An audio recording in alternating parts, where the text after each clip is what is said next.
하나님 말씀 창세기 22장 12절 한 절입니다. 창세기 22장 12절 사자가 이르시되 그 아이에게 내 손을 대지 말라. 그에게 아무 일도 하지 말라. 네가 네 독자까지도 내게 아끼지 아니하였으니 내가 이제야 네가 하나님을 경외하는 줄을 아노라. 아멘. 내가 이제 안다. 아노라. 하나님은 어제도 우리를 아셨고 지금도 알고 내일도 아십니다. 오늘 본문에서 보면 아브라함이 자신의 아들 이삭을 바치라는 하나님의 시험을 순순히 잘 감당하는 순종의 행위로 믿음이 온전해진 것으로 주님이 말씀하고 계십니다. 다시 한번 보면 네가 내 독자까지도 내게 아끼지 아니하였으니 그러니 바쳤으니 라는 거죠. 내 명령에 네가 아주 아무 일도 아무 생각도 없이 정말 순수하게 명령을 따랐으므로 네가 나를 하나님을 경외하는 줄 알겠다 라는 겁니다. 믿음이 온전해졌다는 거죠. 이제 우리가 신학의 성경의 말씀에 보면 하나님은 이미 우리를 알고 있어요. 또 오늘 본문의 말씀을 이해해 보면 신학적으로 좀 맞지 않는 거죠.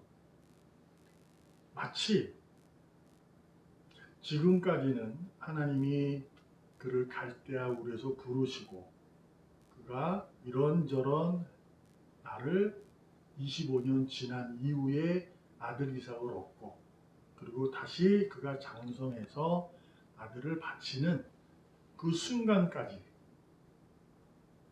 아브라함이 하나님을 경외하지 않은 것처럼 들리잖아요. 왜? 이제라는 단어가 있어서 그래요. 내가 알겠다. 내가 역시 아는구나. 이랬으면 되는데 이제야 알린다 라고 말씀하셔서 이게 신학적으로 좀 맞지 않는 듯한 모습이에요. 여기서 우리가 생각을 해보는 거죠. 하나님의 전지전능하심이 사라진 것 같잖아요. 그럼 몰랐다가 얘가 순종하니까 내 명령을 따르니까 이제 나를 사랑하는구나. 경외하는구나. 그래서 얘를 더 사랑해 줘야지 라는 것처럼 우리가 들리게 됩니다. 그래서 우리가 아브라함이 이삭을 바치는 이 사건을 두고 순종에 대해서 많은 신앙의 내용을 가르치고 하는 경우가 있어요.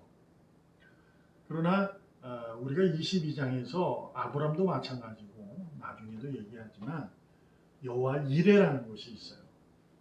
하나님이 준비하셨다라는 거죠. 그 말씀을 우리가 이해해 보면 나는 네가 나를 이제야 나를 경외하는 줄 안다. 이 얘기를 가만히 이제 생각해 보면 하나님이 아브라함의 중심이 아니라 외모를 보고 판단한 것처럼 느껴지잖아요. 그러나 이거는 그런 의미가 아닙니다. 분명한 건 하나님이 여러분과 저를 아브라함에게도 마찬가지지만 전에도 알고 지금도 알고 내일도 압니다. 그 아는 것이 하나님의 지식이 그가 세상에서 못된 짓을 하고 있든 안 하든 또한 예수를 믿든 안 믿든 다 안다는 거예요. 우리는 안다는 게 좋은 것으로만 이해하잖아요. 근데 그게 아니고 형편없이 살아도 안다는 거예요. 하나님이 안다는 얘기는 택함을 받았다 이런 얘기예요. 그러니까 이미 아브라함에게 중심을 본 거예요. 근데 왜 이제야 한다라고 했을까? 이거는 강조하는 겁니다. 어떤 거냐면 아브라함에게 하나님이 갈대 우리에 부르시고 나서 그를 약속하신 말씀이 있어요. 네가 모든 나라의 복의 근원이 될 것이다 라는 거죠. 그럼 이 얘기가 거짓이 돼버리잖아요. 근데 이 얘기가 뭐냐면 아브라함은 이미 중심을 보시고 알고 계신 거예요. 복의 근원임을 확인시켜 주는 겁니다. 어떤 거냐면 역시 너는 나를 경외하는구나. 역시 너는 내게 자랑이구나. 이런 의미입니다.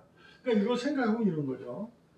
예를 들면 부모와 자녀가 있어요. 부모는 자녀를 뱃속에 엄마가 둘 때부터 사랑하는 거죠. 아빠는 뱃속에 있는 엄마의 뱃속에 있는 그 아이를 사랑해요. 그때부터 알아요. 태어나요. 그래서 사랑해요. 아는 거예요. 그래서 기쁨이고 더 기쁨인 거예요. 그런데 그 아이가 이제 장성해 가면서 살아가면서 그럴 때가 있잖아요. 느닷없이 얘가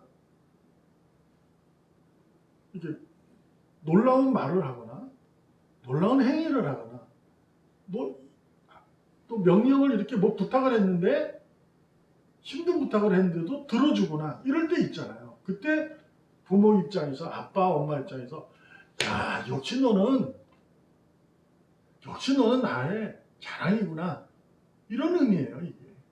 그러니까 아브라함의 중심을 보지 못하는 것이 아니라 그가 아브라함이를 통해서 하나님께서 이스라엘이라는 영원한 그 나라를 만들어가는 복의 근원으로 삼겠다는 약속을 확인시키는 거예요.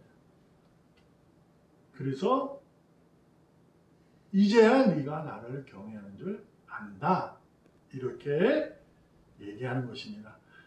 여러분, 하나님은 순종을 제사보다 더 기뻐하시고 경외함의 증거로 보신 것을 우리는 잘 알아요.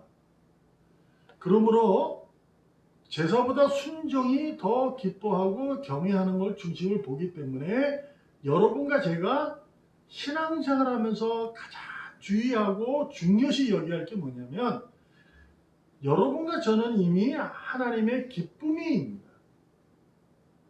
그러나 기쁨이기 때문에 내가 이제야 안다. 이 기쁨의 탐호성, 환호보다하고는 다른 기쁨이라는 것을 아셔야 합니다. 하나님은 늘 우리를 체크하진 않아요. 우리를 이렇게 뭘 해서 네가 나를 사랑하는지 않는지를 확인하지는 않는다 이 얘기예요. 그러나 아브라함도 100살 넘어가지도 이렇게 확인한 적이 바로 이삭을 바치는 사건이 있잖아요. 그러니까 매번 하나님 우리를 확인하지는 않지만 우리의 삶을 통해서 네가 역시 복의 자녀구나 이거를 확인할 수가 있어요. 그러므로 우리는 늘 하나님의 기쁨이라는 것을 안다면 오늘도 주님께서 내가 이제야 네가 나를 경외하는 줄 아는구나 알겠다 이 찬사를 여러분이 들으셔야 해요. 그러므로 어떻게 해야 될까요? 제사보다 순종을 기뻐하시는 주님을 알기 때문에 여러분이 하나님의 기쁨이라면 하나님의 명령이 집약된 성경의 말씀대로 그 말씀대로 내 삶 속에서 내가 지켜야 하고 버려야 하고 이것에 대한 분명한 분별력을 가지고 삶을 살아야 합니다.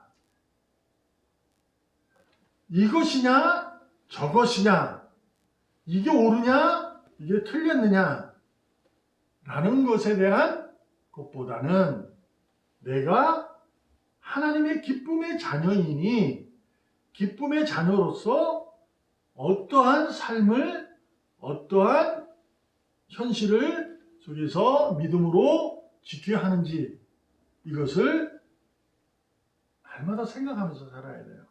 그러므로 가장 중요한 것이 뭐예요? 하나님의 마음에 내가 일치하는 거죠. 곧 하나님의 뜻이 내 마음을 일치해야 된다 그 얘기예요. 하나님의 뜻이 내 마음에 일치할 수 있는 유일한 방법은 말씀이 내게 장악되어야 돼요. 그래야 이루어지는 거예요. 한번 말씀드렸어요. 예수님이 어릴 적에 잃어버렸어. 내가 여기에 있어야 되는 줄 몰랐어요. 라고 했을 때 마리아가 자기 심중, 마음에 두었다. 그런 얘기를 했다고 했어요. 그러나 그가 마리아도 심중에 두었지만 30살이 되어서 예수님이 그리스도로서 일을 할 때는 잘 몰랐던 거죠. 그렇지 않아요? 그 시간, 10년이 넘는 시간 동안 마음에 두고만 있다고 해서 기쁨이 되는 건 아니에요. 어떤 의미냐? 그 말씀이 나를 장악하는 거죠. 하나님의 뜻이 내 마음에 일치한다는 것은 그 하나님의 마음이 뜻이 내게 장악되어지는 거예요. 그래서 말씀이 나를 장악하는 거죠. 그래서 뭐가 되느냐? 시인하게 되는 거예요. 그래서 내가 이제 안다 라고 하나님이 아브라함에게 찬사를 보냈던 것처럼 여러분과 제가 오늘도 하루하루 살아갈 때 하나님의 말씀이 나를 통해서 이루어지는 그러한 나타남이, 순종함이 삶에서 정말로 진짜로 분명하게 나타나야 될 줄로 믿습니다. 오늘도 내가 이제 하노라 하고 칭찬 듣는 자랑스러운 하나님의 기쁨의 자녀이기를 주님의 이름으로 축복합니다. 살아계시는 하나님 아버지 감사합니다. 오늘도 하나님의 기쁨의 자녀로서 오직 하나님을 기뻐하는데 힘쓰고 애쓸 수 있도록 믿음의 능력을 더하여 주시옵소서. 살아계신 예수님의 이름으로 감사하며 기도합니다. 아멘.